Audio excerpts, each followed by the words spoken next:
The Palestinian death toll has topped 700 as Israel pushes on with its ground operation. Casualties are also mounting on the Israeli side, with over 30 soldiers killed since the start of the offensive.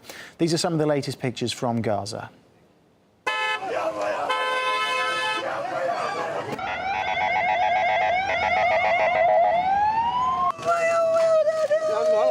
You can see there's no other injuries that we're missing.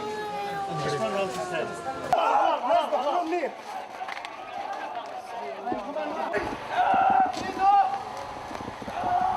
Well, the UN has warned that Israel's actions in Gaza could amount to war crimes. And as Harry Fear reports for RT, even the dead can't rest in peace. This is Gaza's main morgue. Several hundred dead have passed through here in the past fortnight. We met its director. Certainly, working here is very difficult. First, when the corpse arrives, we put the dead bodies inside the fridges. After 15 or 30 minutes, the families normally arrive to take martyrs' bodies. Morgues are operating at capacity throughout the strip. In some, 2 bodies are being put in freezers built just for one. It's a grim process. Every night, around 20 to 25 bodies come in, even though this facility only has capacity for 18. It's really too much pressure for us. We see many cuts and lacerations among these victims.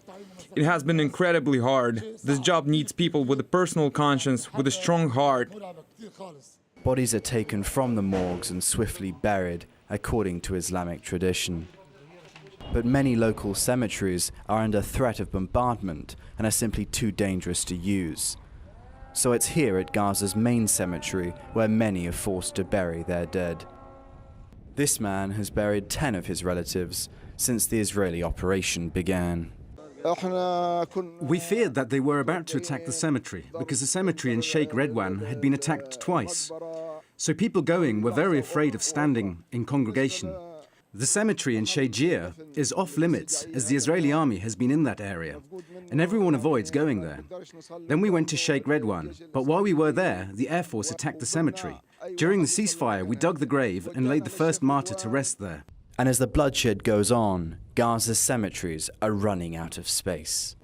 I've worked for 7 years at Sheikh Radwan Cemetery. The previous 2 weeks have been the worst.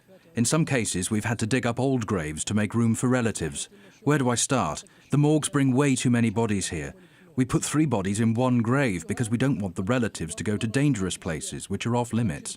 This grieving family has no choice but to open up a relative's grave and bury the new body alongside.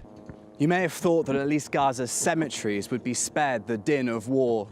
But even as Palestinians bury their loved ones, there's no respite from the sound of menacing drones overhead or ceaseless bombings around. Harry Fear, RT, Gaza.